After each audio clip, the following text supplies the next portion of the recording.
Hi, everyone. Before we dive into the episode today, wanted to let you know that we are working hard behind the scenes to get together the pieces of a short-term program that we're getting ready to launch for small firm owner attorneys, specifically those of you who find yourself on a tight budget. It is all about getting prepped and ready to go for 2020.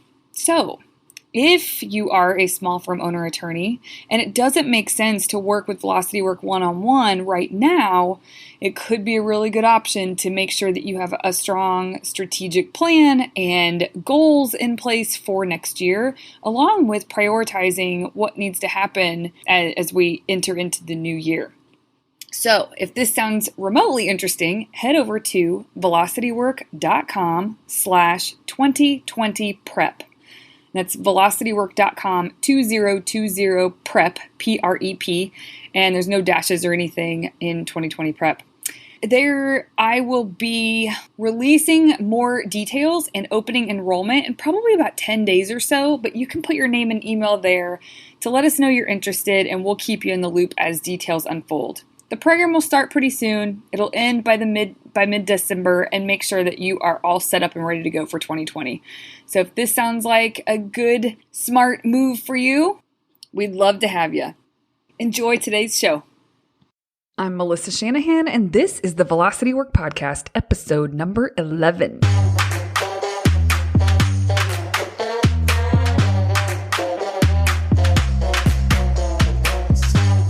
This podcast is for attorneys who are running their own firms. We explore tactics, tools, and stories related to pushing past simply lawyering well and into building a successful firm.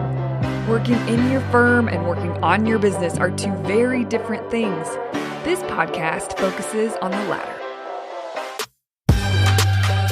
Hey, welcome back, everyone, to this week's episode on Superthinking. Superthinking Part 1. This is sort of a continuation of a theme that we started last week. Last week, we talked about emotional adulthood, which is really taking full responsibility for how you feel and not pinning that on others. It allows you to be much more effective. It creates healthier relationships, da-da-da-da-da. So if you missed that, I would highly encourage you to go back and listen to episode number 10, which was emotional adulthood and how it can supercharge your firm.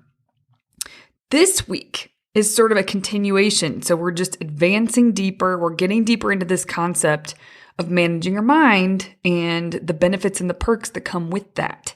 It's not always easy, but it's super worth it. So this one, Superthinking Part 1. Well, what is superthinking? The easiest way to say it is using your brain at full capacity.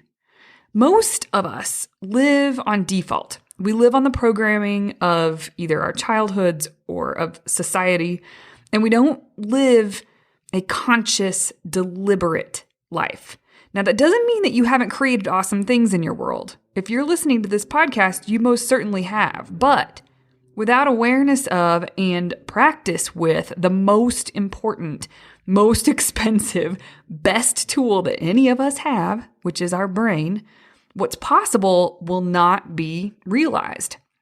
So it's almost like you have this amazing brain that you could program any way you want, and you aren't even taking it out of the box. You're not even loading new software on it. You're not even creating it or customizing it to what you want. You're just letting it be on all of its default settings. And even on default, our brain is so freaking amazing. But if you're listening to this podcast, default isn't what you're looking for. So we're going to take your brain out of its box and we're going to work with it. Some of you have just naturally done this more than others. And you know, as we go through the topic, you'll probably identify, oh, I've done some of that. I've done some of that. But this is not about you in comparison to the rest of the world. This is about you and your next level. This is about you starting to deliberately utilize the tool you've been given, which is your human brain, and really thinking of your brain as a tool. The more that you intentionally use your brain at full capacity, not how full your brain is, that's not what I'm talking about, but really utilizing it, functional capacity, the more capacity you develop So the more you use your brain at full capacity, the more capacity you develop. It's like a muscle. And y'all who think that coaching in this regard is some soft skill that just isn't that important, it's fluffy, it's something you do to coddle yourself, I couldn't disagree more. I think managing your mind is the hardest skill and the best skill and the most effective skill and the most money-making skill that any of us can develop. This applies to you all because all of your efforts, all of your initiatives, everything you're building will go further faster with this work. I can always tell if someone does this work on themselves by the types of questions that they ask. I can always tell because when we don't attempt to utilize our brain for our own wisdom and to access our own answers, we're always asking questions to people outside of ourselves, believing that they will have the answer and that their brain has the answer and our brains don't have the answer. We want the shortcut. We want the answer to be handed to us, and handed to us by someone who is qualified, quote unquote, in our mind. And it's usually because we see someone and we see their success in an area that we have a question, or because we know that they've had to deal with it at some point and they must have done okay because of where they are now, or because there's some authority dynamic where one person looks up to or answers to someone else, and they tend to lean on that authority for answers. And you might see this a lot with your team coming to you with questions that they didn't even try to attempt or answer or resolve on their own. They're just coming to you to get the quick answer without having to think about it. We're going to talk about that a little bit more in part 2 next week, but you may see that in your team. But this whole idea of looking outside yourself, it perpetuates what we talked about earlier with allowing our brains to run on default mode, learning from the outside in instead of cultivating our own ideas, our own solutions, our own answers. And the problem is that when we do that, your brain is just not being fully utilized. Your brain isn't being developed. Your brain isn't being trained to come up with your own unique insights and ideas. And so we regurgitate what someone else has decided is the best way forward. We follow a blueprint. We don't use our brains.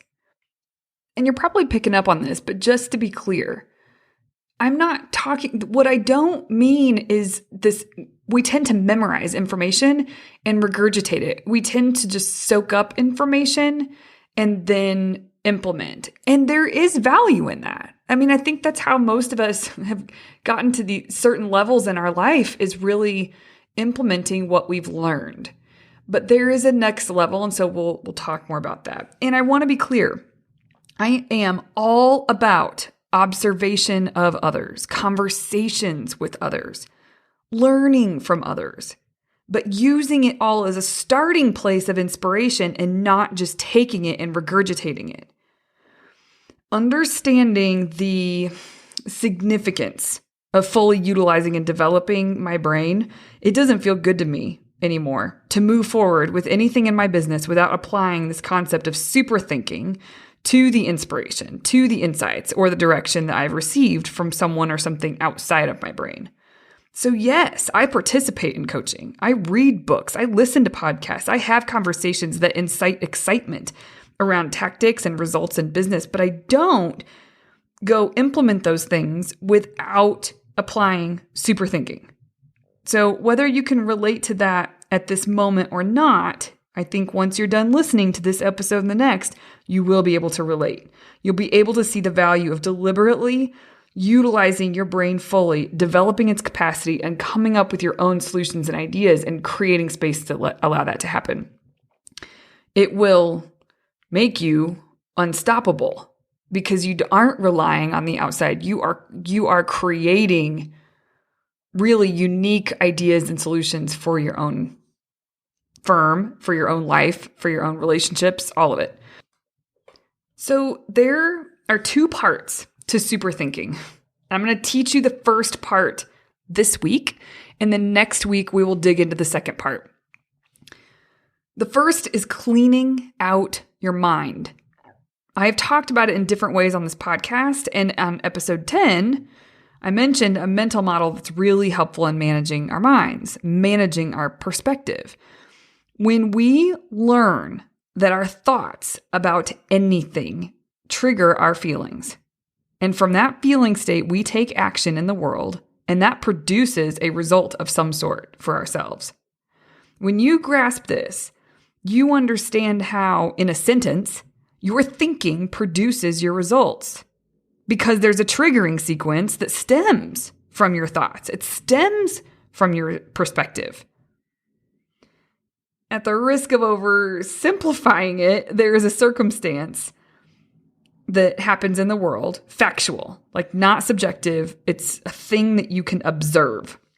Let's say a client wrote a complaint about you online. You are going to have a thought about that, maybe many thoughts. But the thing is, you get to choose your thoughts about that. And I'm not talking positive poly thoughts. I mean just high quality thoughts. If you think low level thoughts, you create a low level crappy feeling state for yourself. And from that feeling state, you take low level action and you get a low level result. If you think high level thoughts, that incites a higher level feeling state, you take higher level action, which produces a higher level result. I'm laying this out so you can start to see the truth of how things work and have an awareness and understanding that allows you to be able to clean out your mind because you understand where your point of power is. And it's easier to discern what's worth keeping and what's not when you're cleaning out your mind, when you actually understand this.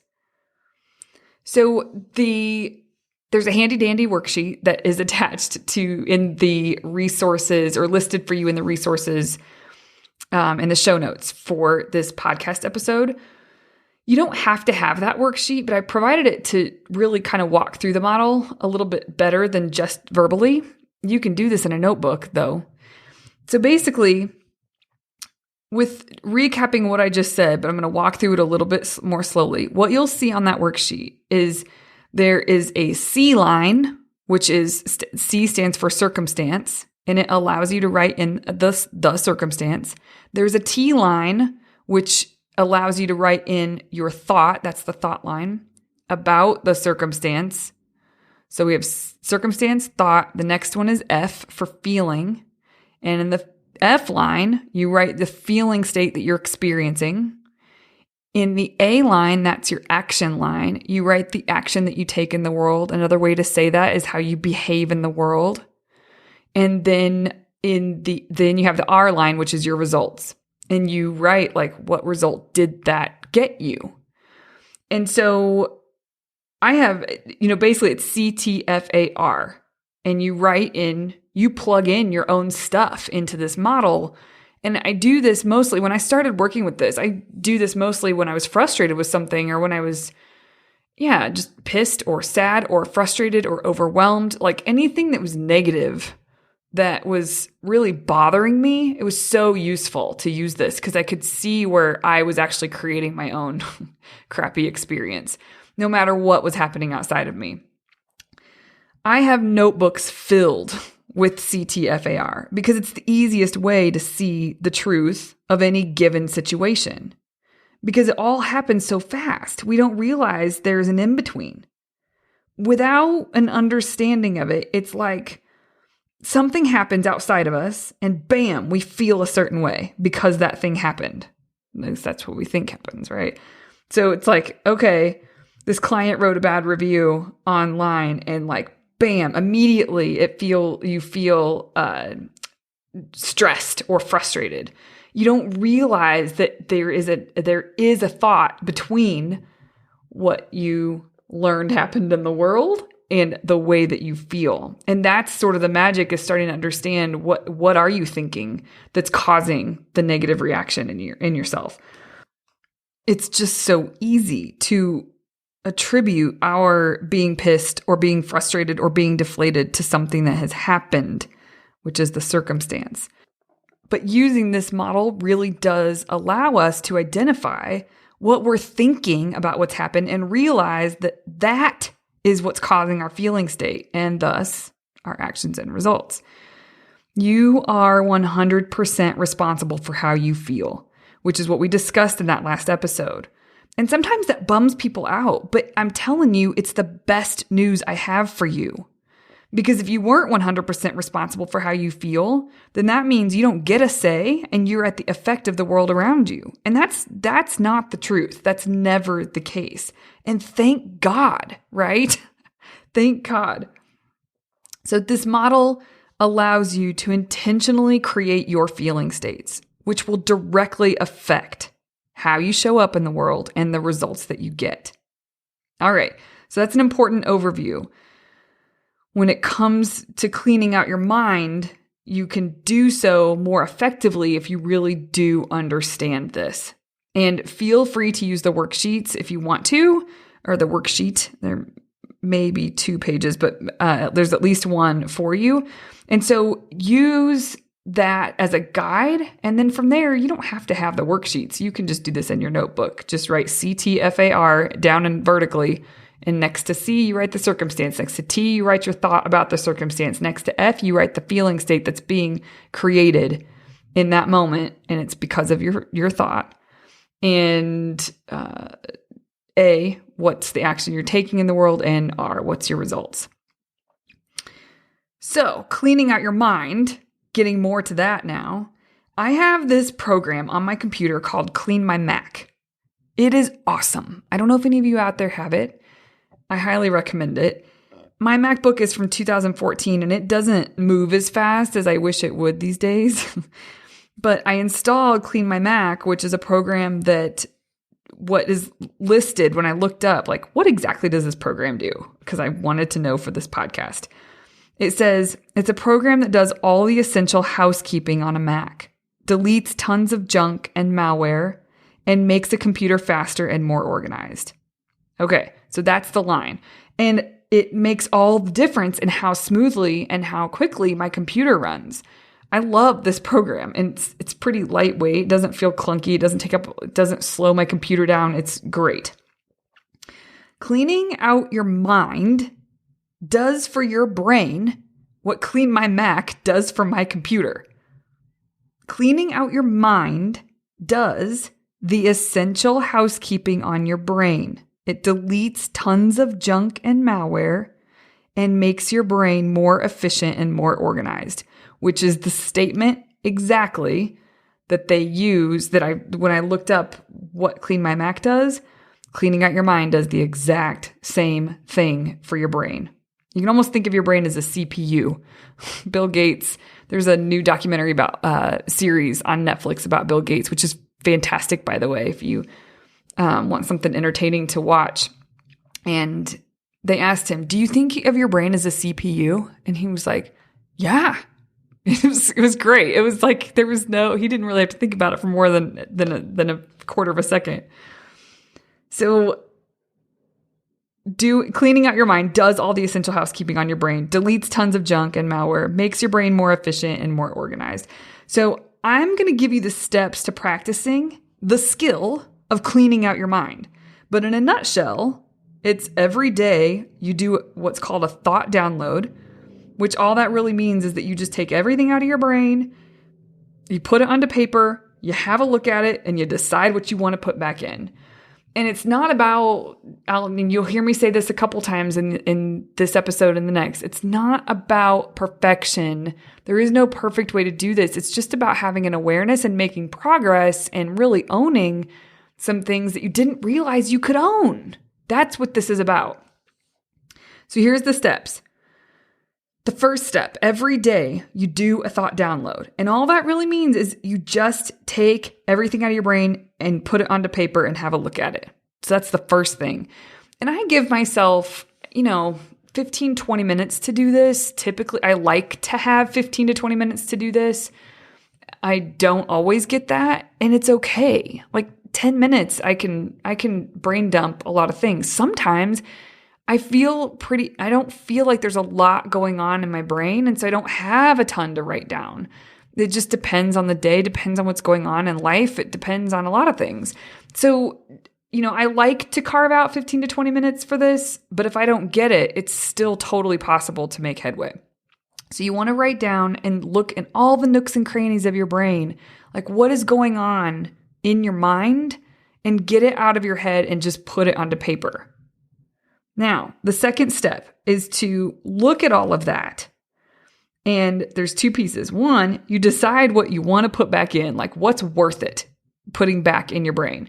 And that could be things that you're really grateful for, or just anything that's helpful, having maybe you have written on your page how much you believe in your team and how much you believe in yourself.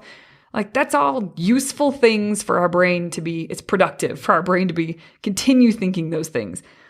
But there's some things that you'll know by looking at it, you'll want to change. And so the second piece here is just recognizing with your thought download, what are the things that you want to change? You don't really want to put them back in the same way that they're currently, that they exist currently. There's a better way. There's a better perspective. That there's a better belief or a better thought or a better feeling. Like that there's a higher level version than what you're seeing. So recognizing those things and doing models on those things. Use the CTFAR that I've provided you guys with. Like just really play around with it. When you see something that you're like, that's not serving me in the highest way that it could. That's not serving my firm in the highest way it could. It's not serving my relationship in the highest way it could. Whatever it is. Just start plugging in the model. So when figure out if you don't even know where to start, if you're not sure exactly what the circumstance is and you don't know exactly what you're thinking, then just start with the feeling state. Just plug in as in the model, and you can kind of unpack the situation and figure out how to, you can look at and determine where you are causing your own not so great result or feeling. And so use the model, play around with it. And when I say play around with it, I really mean that. Don't take this so seriously where you feel like you're doing this wrong. That is not what this is about. And people who I work with that approach what they're learning with a lightheartedness always go further faster than the people who are constricted and clenched down and so they just want to do this right. That takes longer to get something down than it does when you approach something from a lighthearted place. So remember that and really just play with this and just be open to learning more about yourself, period. So you can do models using the CTFAR. You can also just question the thoughts you wrote down.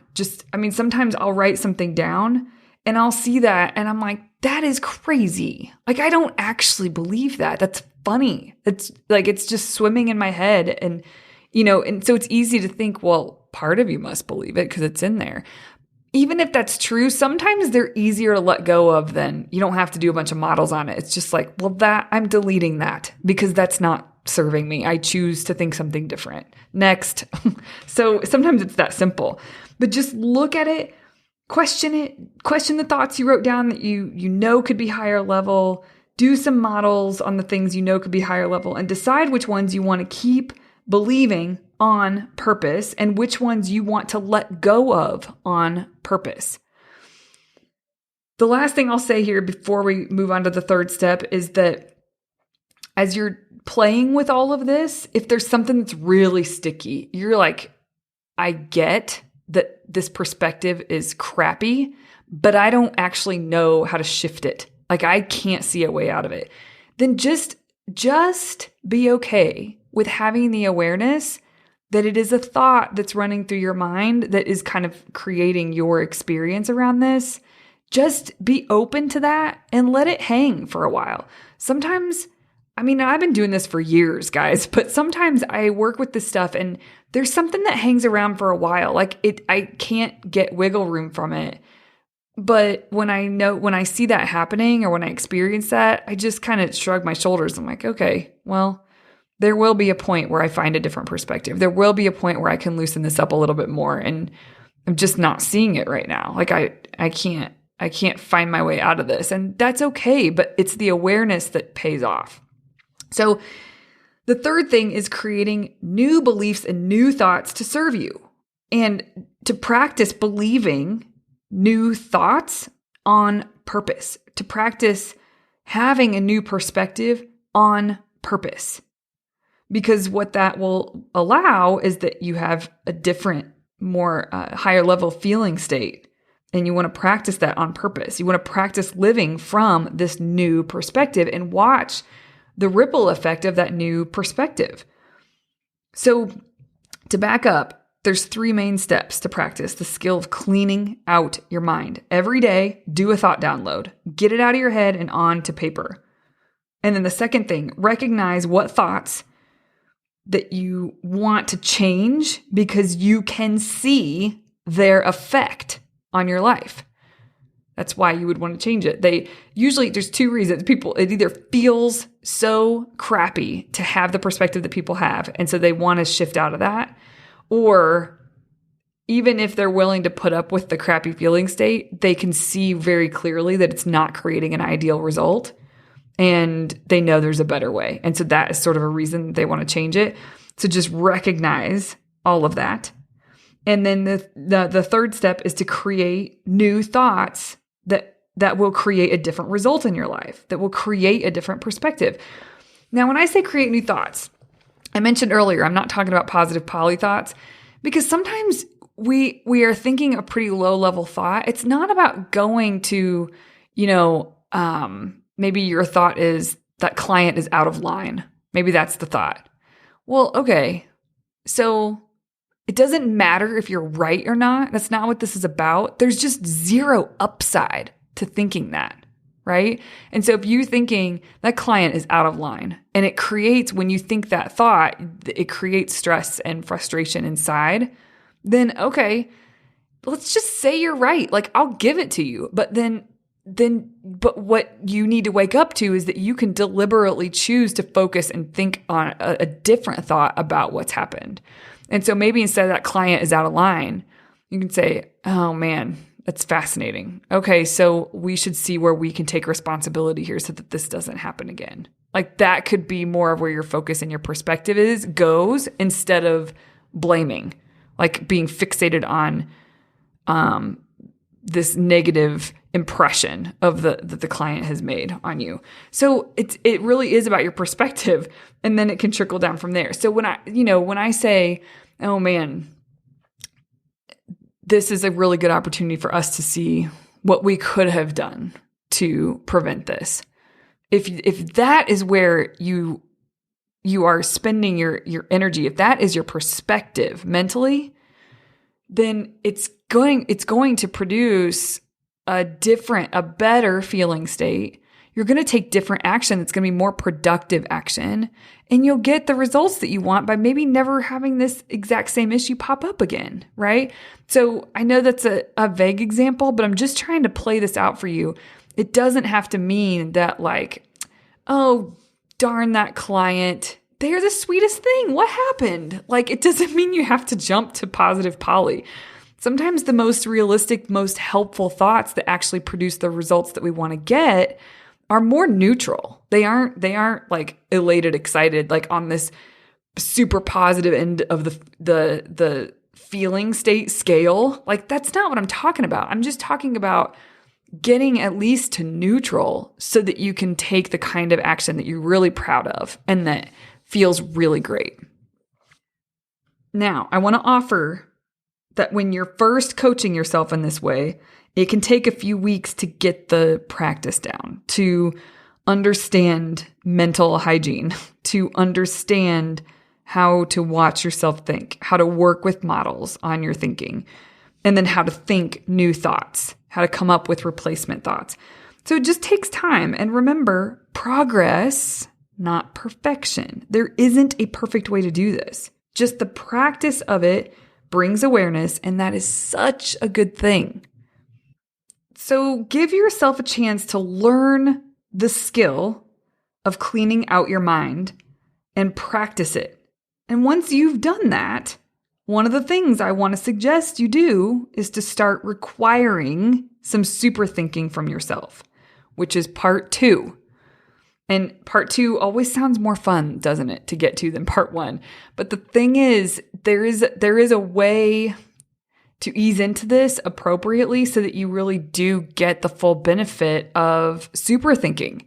And if your mind is clouded, full of things, and you're not aware of what is happening in your mind, your super thinking sessions that we're going to talk about are going to be they're just going to be half-assed. They're going to be half-assed. So clean out your mind. Get used to being very aware of what is happening in that noggin of yours so that you can at least start to just pause and not be, you'll find that you'll be less reactive because you'll start to be aware of how you are creating some of the scenarios that you don't love. And you don't even realize it until you get used to all of this. So pay attention to what's going on in your brain. So this week, I want you to practice that skill. Clean out your mind.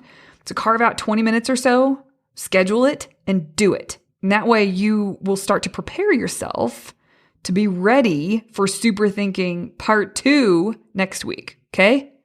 Okay. And leave questions, comments for me at speakpipe.com/velocitywork. Happy to address things there. Have a great week, everyone. Talk to you soon. Bye-bye. Thanks so much for listening to the Velocity Work podcast. If you've enjoyed this podcast and you run your own law firm, you have to come see if the Velocity Work client experience is for you. Head over to hello.velocitywork.com to set up a free call. We can learn more about one another, answer any questions we may have for one another, and determine if the Velocity Work client experience is a right fit. I hope to connect with you soon. Show notes from this episode can be found at velocitywork.com/podcast.